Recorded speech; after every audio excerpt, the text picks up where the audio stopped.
Hey everyone, this is Home Game. I've mentioned several times that I participate in a LARP group, and let's talk about it. So, I participate in a foam-oriented LARP group.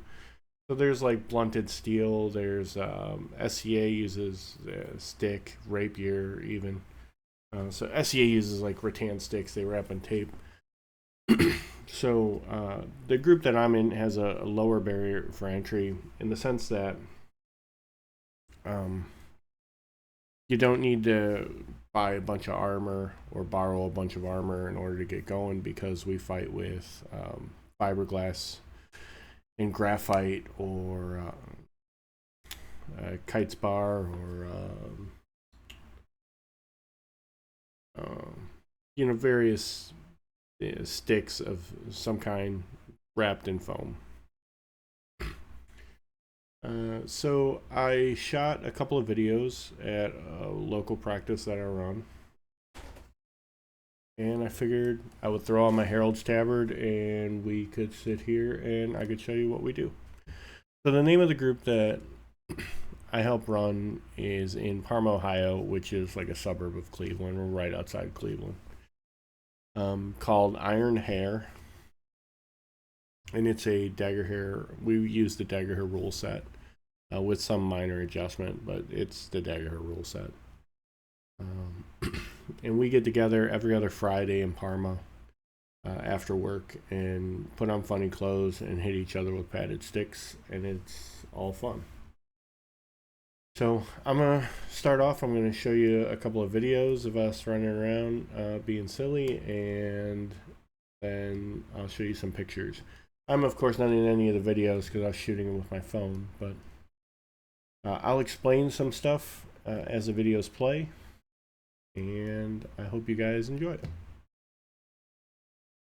So I turned the volume off because it's just a lot of screaming. I can turn it up a bit but it's really just people will walk around the field yelling orders or just yelling in general, just like they're all just having fun.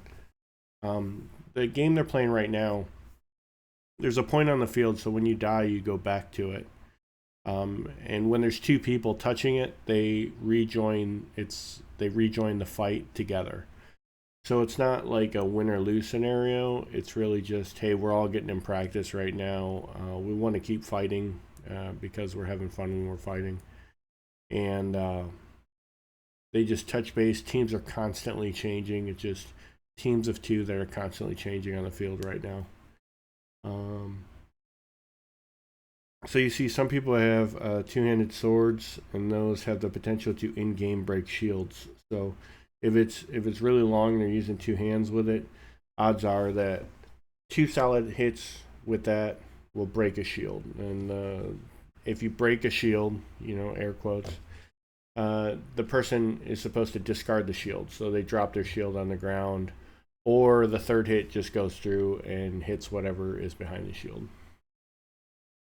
You see the kid with the spear. He's been fighting for a year and a half, I believe, and he's the youngest one on the field. He's still a little timid because he's young, and we have a lot of experienced people come out in this area, so they can be kind of aggressive. You just saw that black. If you saw that black dot go across the screen, someone just threw a rock.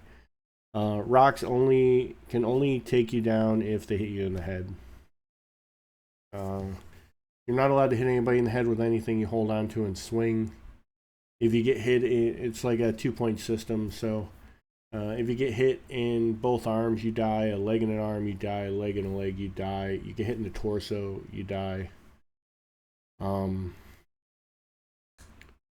then most of the time, it's not just like once and you're out. We set up a regen point. So you go back to that point you touch off on. You see people touching the shield on the field. That's the regen point. They go back. When two people are standing there, they just res together and they come back out on the field. So you just saw an exchange there where a bunch of people were unalived, went back to the shield, and then came back. You see the person who just got hit in the back running away, he's using a spear, so it's stab only. You see someone's got a real long pole arm there. That's stabbing and swinging. The shorter weapons are just like short swords. They count as like 1. Reds count as 2. So nobody's really wearing armor here that I can see. Red weapons, anything over 48 inches, consider a red weapon or a great sword. It goes through armor, where shorter swords, they don't. So if you're wearing, see that guy just put his hand on his head, it's because he thinks he got hit by an arrow. I think someone calls it off. So he thought he got hit by an arrow. The person who shot the arrow said, no, wait, that wasn't good. And he pulled it back. So he came back and kept fighting. So we kind of work on the honor-based system. So most of the time, people can figure it out on their own based on their knowledge of the rules. But we do have heralds that walk around in yellow tabards, usually. And if there's any confusion, the herald would step in and clarify it. The person on the ground isn't injured. He's just, he must be not alive, just waiting to get up. Sometimes people just wait for people to clear. He may have actually just been watching something, or maybe something did hurt, so he was just sitting there for a minute.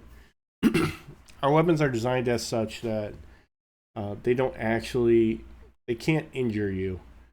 Like, they still sting a bit, but they're not gonna hurt. They're not gonna hurt you in such a way that you can't continue.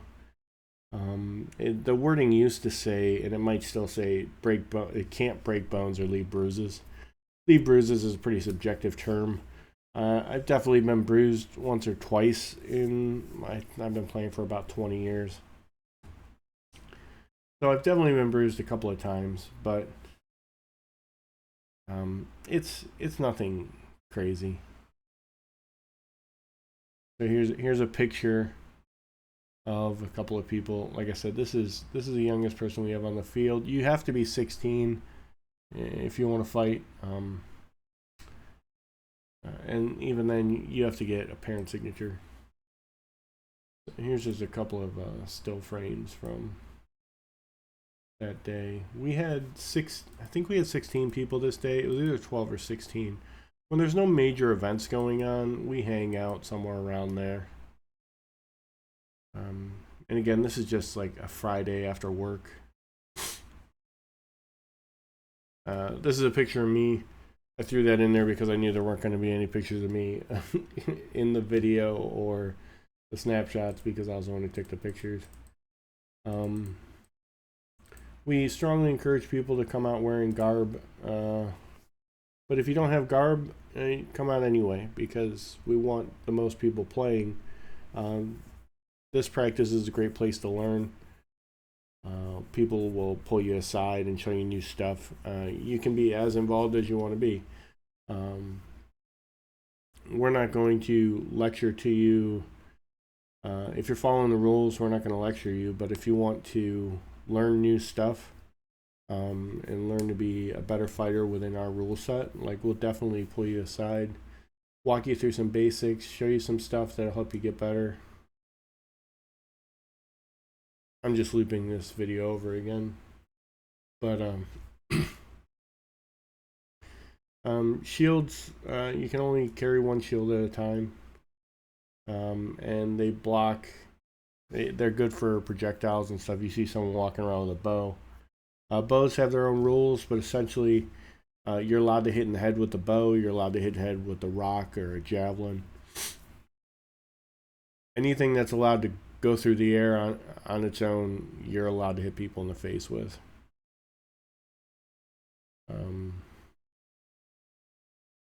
You see, this is I don't know. Is this teams? This must be teams of two still. There's a unit mate with her kid. So yeah, it's a lot of fun. We get some cardio in.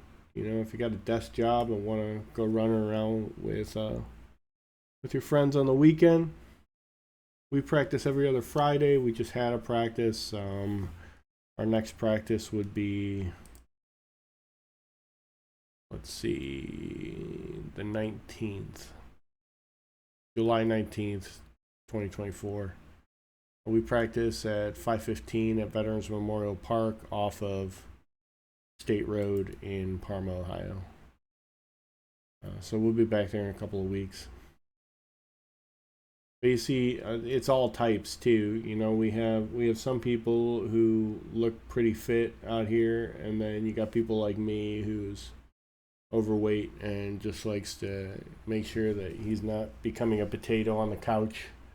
You know, growing roots. We have people for various skill sets and various talents. Like we got everyone from beginner to people who've been fighting for 24 years. I obviously think it's a lot of fun. My biased opinion, because I've been doing it since 2005. I've gone through various peerages. If you really get into it and you want to like talk to a knight, you can squire under him, and he'll teach you everything you need to know. Give you some tasks. He'll or they will, because we have women knights too. They will challenge you in ways that make it more fun for you if that's your mindset. Because a lot of people, they come in, they want to be challenged. So I went through a knightly peerage. I went through another peerage called Kinsman, which they're more like survivalist types. They do many things that knights do, but then they also do some survival training, plant identification, flora, fauna, that kind of stuff. And they have an emphasis on making sure that we learn Middle Age, Dark Age crafts. More dressing the part than looking like a pagan. Essentially, it was the pagan answer to knighthood for our group. And the Kinsmen are nationwide, and it's one peerage. Where knights, there are many knights in many orders with many peerages. So knights are a little less standardized than kinsmen, because kinsmen have to go to one council. It's one council for the entire country and get voted in, where knights have many different councils with many different leanings that you could go through. And I've known people who have gone through multiple peerages and to be considered knights in multiple orders. I know people who've become knights in our game and then went to a different game to become a knight in that game, because there's a few different foam. There's many different foam games, but Amtgard is in our area. Belagarth is in our area. Dagorhir is in our area.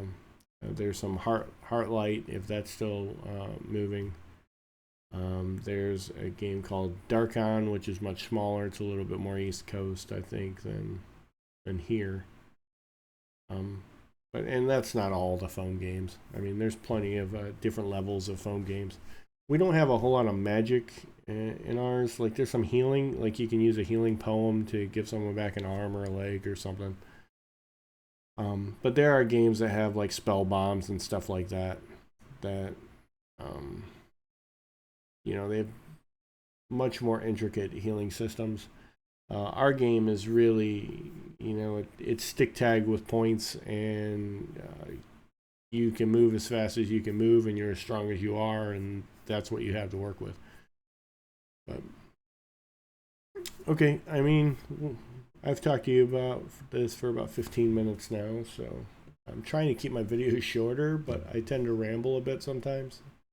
I will put Iron Hare's link tree in the description, so you can. I don't think YouTube lets me post links yet, because it wants to see a bunch of videos from me before it allows me to post links. But I'll put the URL in there, and you can copy and paste it. The top of that link tree will take you to our Facebook bulletin board. Essentially, it's a Facebook page, and that's where events get posted. And as you go down the tree, you're going to find some like the national rule set, which we follow for the most part. Like I said, we have a house rule, but aside from that, we follow the national rule set.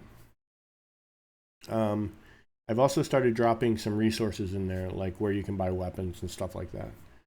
So I'll post that in the description. If you listen through the video, thanks for listening. You know what else to do. I mean, like, subscribe, all that nonsense.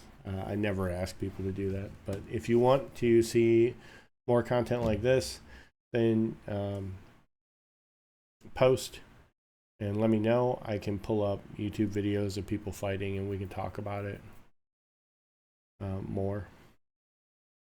But thanks for listening. Check out our link tree, and hopefully if you're in the area, you make it out.